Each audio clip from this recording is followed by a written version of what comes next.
for today's video, we're going to be going over small block Mopar oiling mods. You may be thinking, what does this young kid know? And I don't really know much, but I do have the Bible here. So we're going to reference the Bible for all of this. There is some differences from what I'm doing to this, just from what other people have done over the years. I've read a lot into this. I mean, I've been into Mopar since I was a little kid. So I've read a lot of stuff over the years, you know. I grew up with the internet, so I've always been reading about things people have done. You know, some guys say you don't need to do anything. Well, my rod bearings tell a different story. I got 4 races on 2 sets, and the first set looks worse than that. So yeah, I can't get rod bearings to stay alive. So that's why I'm doing this. That's why I pulled it apart. This block is a block that I've been running. It's junk. It's cracked on the deck. The water jacket's cracked on the deck from the front cylinder. Going down, it's welded up. I welded it myself. I MIG welded it. You say you can't MIG weld cast iron. I did it. And it holds water. It holds 28 pounds. I think the radiator cap's rated to. So if you got a block, don't just throw it away.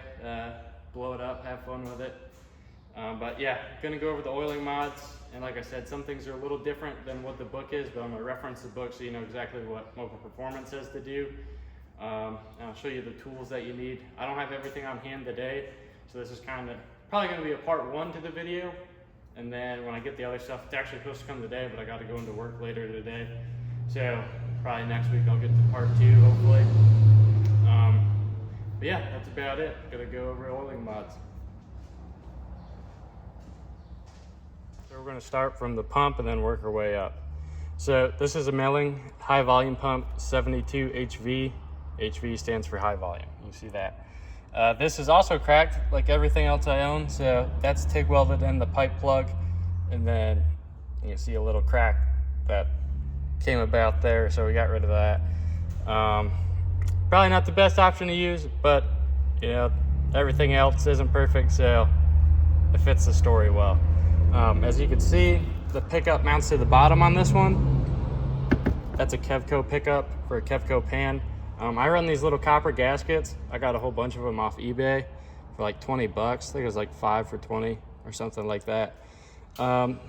Usually you don't have to run one. I just thought it's not a terrible idea. You can see I got more over there. But yeah, high volume. So first things first, you want to smooth that up as much as possible. So I haven't got to that because I need to disassemble the pump, clean it all out. So that's your first problem to get to. And then you want to take it all apart and look and just see where you can smooth things up, contour things, you know, make oil flow as smooth as possible. And then your oil pump mounts to your cap. Your cap needs to be contoured and smoothed out. You can see that. I'll go grab a stock. So here's a stock cap compared to this. So this I just did with a burr on a die grinder and then hit it with a sanding roll, and then that's your stock. So you can see how much harder that would be to funnel the oil in. There's a sharp edge there, and then it necks down to a little hole. You can open these up depending on what year your block is. They're different sizes. So a lot of the blocks are different between, like as far as manufacturing goes, like what size drills they use. So you need to measure before you even get into all this stuff, so you know like what you're getting yourself into, because some of them you might not need to. Like magnums, a lot of people have really good luck with magnums not doing anything. The LAs, I definitely recommend doing something, but you can see there how much smoother that is. It's not perfect by any means, but it's definitely better. I mean, at least I think so. And then I mean, you can see the big ledge and everything like that. That's terrible for flow compared to that. And then next we go into here. So this hole here, the one that's backside, like towards your rear main seal. So this one is your distributor drive or your intermediate shaft, whatever you want to call it. And then this is your oil flow. So it goes down into there. So that's already bigger than 1/2 inch. So I didn't touch that. It's kind of hard to get in there and contour. So you can see it goes through there and it pumps through your filter, comes around, comes back into the block. That's what those tubes are. So once it comes through the filter and comes back in this top tube here, so you can pull these freeze plugs and stuff out, or not freeze plugs, but those pipe plugs. There's one in there also, and then you can see the oil line and stuff, this tube here. You can clean all that up if you want. Do as you please. I'm not gonna touch that. So then you can see it comes up to here. So this is your passenger side. This is gonna be your main feed for everything. This is what your bearings get fed off, your main bearings, and then obviously it goes to your rods, your cabs, everything. So there's a tube. You see how that's kind of raised there, all the way down? This is your main oil galley right here. So all through there. And then there's holes. Those holes are where a lot of oil gets bled in these, especially the older the block gets, the looser the tolerances are for your lifter clearance. So it bleeds out of there, and then a lot of times, like I've discussed before, all the solid lifters that they're selling with these cam kits now are for push rod oiling, which is another bleed off if you have LA heads. So you're losing oil pressure there again. So that's another problem. So you pull out this, and you're gonna drill this out to 5/8. Some people, it's already, I think it's 520, the hole is. This is an 87 block. So this is right before they went to rollers. This is the last of the LA, like normal style LA. So I'm at 520 on that. So a lot of people say just put a 1/2-inch tube. Then you're necking down your oiling already, because the inside of the tube is gonna be smaller than 1/2 inch. I don't like that idea. People say to do it. I do not recommend it. That doesn't make sense. So what you wanna do, I mean, you're still gonna have to neck it down technically from the 520, because you drill it to 5/8 and you put a 5/8 tube in it, and then the wall, inside wall, or inside diameter is gonna be 1/2 inch. So you're losing that 20 thou, which, yeah, it sucks, but it's way better than going from a 1/2 inch tube and then necking it down to whatever the inside diameter of that is. So you definitely don't want to do that. And then you do the same from the front. So see how this freeze plug's already knocked out? So we did that, and then we're gonna drill that once we get a drill. So you go past the 4. So this is your stopping point for both sides. You do 1/2 and 1/2. You go past 4 lifters, go past 4 lifters. It's about 10 inches. So you drive that in, and then you cut it off flush here, and then you put a freeze plug or something in there, pipe plug, something to stop it. Pipe plug is probably the better option. Okay, so here's the bottom side of the block. So number 5 is gonna be your first one fed off of that, because it comes off that tube on the back side, if you remember. So it's all up in there. So this is our passenger side now. And then you can see, so see how this one's offset? This feeds cam bearing, and then that comes off your main galley. Cam bearing, main galley, cam bearing, main galley. Then when you get the number 1, it looks different. So this is your main galley, cam bearing, and then your driver's side galley that feeds your lifters for hydraulic lifters, which we don't need because we're running solid. So that gets plugged off. And how you do that is you take 2 of these freeze plugs. Since I knocked this one out, I just reused it over here, and you push it in, and then you push this one in behind it. So there's actually 2 of these little freeze plugs right here, or I don't know, core plugs, whatever the hell you want to call them. It's not a freeze plug. And then they're staked in. So you take a chisel, smack it, and then it pins it over, so you can't push out. And you can do that. You shine a light in there, or you shine a light down in here. You won't be able to see it. I tried doing it, but you can see it's blocked off. You can see the plugs that. So we don't need that at all, because we're not running hydraulic lifters and we're not doing push rod oiling. This will be for LA heads only now, unless we fed it with a crossover tube on the top side, but that's a different video that I can talk about that in. So there's that. So, or you could block it off in here. No one ever talks about blocking it off right there. I'm not exactly sure why. I mean, that's a little bit of oil just sitting in there. It makes sense to me to block it off there, but they don't recommend doing it. Maybe just because it's easier to do that. That's an easy fix. So there's that. Everything's covered. Then you drill these out, each one of these. So this one, so like I said, it comes down this tube and it shoots down this one first. So that's gonna be the first one to fill up. So this one doesn't have to be as big as the rest. This one's already big from the factory. This is the biggest by far, the rear main, or number 5. So you don't have to touch that. That's huge compared to the rest already. So 2, 3, and 4, you're gonna drill to a 5/16. You need a 9-inch drill bit. So this is 9-inch. This is from KN Cuts. Really good quality drill bit. It blows right through this. So you can see maybe, but you get the point. 5/16. I like to start them with a shorter drill bit just because I have terrible luck with breaking drill bits because I'm a spaz. So start with a smaller drill bit, work your way up. Like I said, depending on what your block is, it's going to be different on the size. So on number 1, I used a different size. That's 9/32 on this front one to go into there because it feeds it first. So that kind of slows it down and allows these to get fed more, and that's why you make those bigger so there's equal or adequate oil at all of them, if that makes sense. So then you may be wondering, if you block this side off, how's the passenger side head going to get any oil? So, or how's the driver's side head going to get any oil if you block it off? So the driver's side head is actually oiled off of the cam. So if we go over here to the camshaft, you can see there's an oiling hole there and an oiling hole there.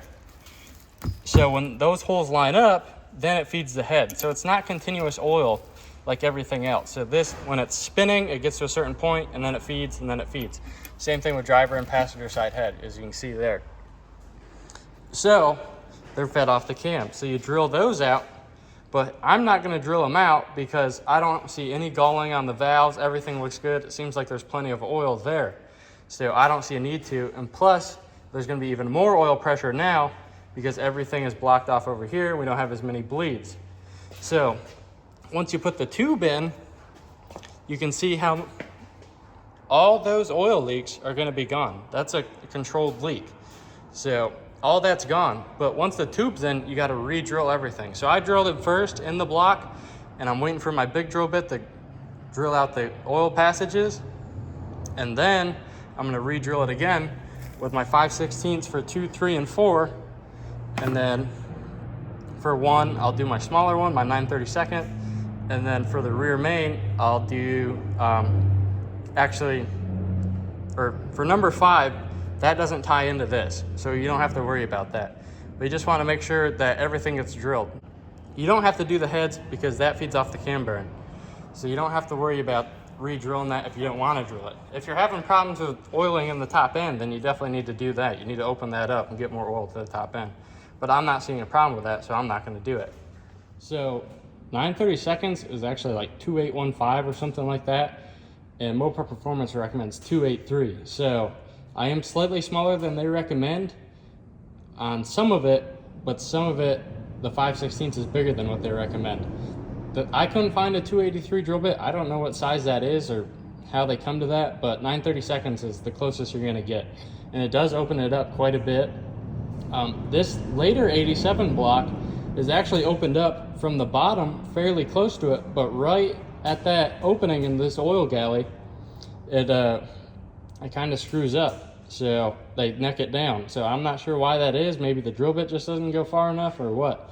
But it definitely opened it up going all the way through the longer bit. And with a normal bit, I'm like, oh, it's already opened up enough. But once I got the longer bit, I realized it wasn't. So that's also an important thing to kind of look for. So I'll go over the book now and kind of tell you exactly what it does and paint a better picture, or I'll inlay it in the video of where I'm talking about. So this is something important I forgot to mention. So see how this plug is here? That's those 2 tubes on the back of the block. The upper one I was talking about and the lower one. This separates those 2, this plug right here. So that allows your oil to actually get filtered, this plug. So that's very important to make sure that your block has it. You can pull your oil sending unit out and you can drop a rod down there and make sure it hits that. You just kind of eyeball it the length of the back of the block to around where that's it and make sure it does that. So I had to do that because I was having some oil leak issues. So I thought maybe that was the problem, because my oil looks so nasty. So there you can see that plug says remove this plug, drill the 5/8 along the same center line as the existing hole. So it's this one here that I was talking about, and then there's the 2 tubes, and that's where that little core plug sits right in there. This is looking from the front, so this is passenger side again. Same thing, remove that plug, drill that out, boom, you're there. Here's where they recommend, it says copper or aluminum. I went with copper. It's 5/8 OD, 1/2 inch ID, okay? Not 1/2 inch OD, 5/8 OD, 1/2 inch ID. Remember that. Don't do the 1/2 inch tube. One, the tube's already bigger, so it's not gonna be pressed in there. So you're losing stuff there. It doesn't make sense. That's why I don't know why people do that. So it says press them into 2 pieces. There's the direct connection kit. They don't make that, so you got to piece all this together. And then peening tool. So you got that tube's gonna stick into the block or the lifter. So you take a lifter, you grind it down, and then you smash it through. That's peening. So 1, 2, 3, and 4 go to 283. See, it doesn't say anything about 5 or anything like that, so you don't need to do that. Then from the cam bearings to the deck, they want 283 also. So that's that. They recommend a 1/2-inch pipe plug to seal the ends that you drilled out. So that's a big pipe plug, so you're gonna have to get a tab for that and do that also. And it says make sure you don't block your feed holes. That's obviously gonna be a problem, so don't do that. So I read my mouth before I read this. This actually says to use a pipe plug instead of the little soft plugs like I use to block it. So I may still do that. I mean, I got it all apart. I can get to it later. So just to reference again what I'm talking about, this is where they're saying put a pipe plug, and then you want to make sure it goes past this main. So where it goes up into there, you need to make sure it goes past that, the pipe plug. Instead of use an Allen head to keep it flush because your cam plate mounts here. You don't want your cam plate all cocked. So that's why you need an Allen head and make sure it sits flush, or at least behind it, and then covering up that hole. It says a 1/4 inch past it. You want it to go at least a 1/4 inch. So you need to do that. Or you can do this method. This method is a little weary because, I mean, it's 60 pounds of pressure on these that are just pressed in there. So, I mean, theoretically, it could push it forward or whatever. I'm probably going to stay with it. I'm not sure yet. When I do part 2 of everything finalized, then you'll know for sure what I did. But this is kind of just a general overview of oiling mods. Okay, so that was just our general overview of oiling mods. And this is for a solid flat tappet. If you're using roller lifters, a solid roller, it's going to be pretty similar. Like in the book, sometimes, like where you read, sometimes they solid flat tappet. You don't have to do this stuff, but I'm having problems with oiling, so I'm doing it. The reason they say the 2-bit for a roller lifter is because they come up so high that they can bleed off the band on that. And then for hydraulics, roller or flat tappet, that's different. You need a crossover tube. You need to feed that driver's side galley again to give oil there. And you put a tube over the top. I mean, I can make a video about that, but I don't really have anything that's hydraulic roller or, well, I guess when I do my Magnum, I'll probably do all the oiling mods just because I have it apart and it's just better safe than sorry kind of thing. And then I can show you how to do a crossover tube and all that stuff. But yeah, subscribe for more small block Mopar tips, just Mopar tips in general. I do a lot of Mopar stuff. It's just race season right now, so that's kind of what I'm focused on. I do Hemi stuff. Eventually I'd like to get a Hemi into a dirt car. That's the goal. I need to get my feet wet in sport mod and figure all that stuff out. Handling and character and chassis, stuff like that. So subscribe, please. Thank you. Mopar, it's the best. We're here. We got the Bible to reference. Can't go wrong with that.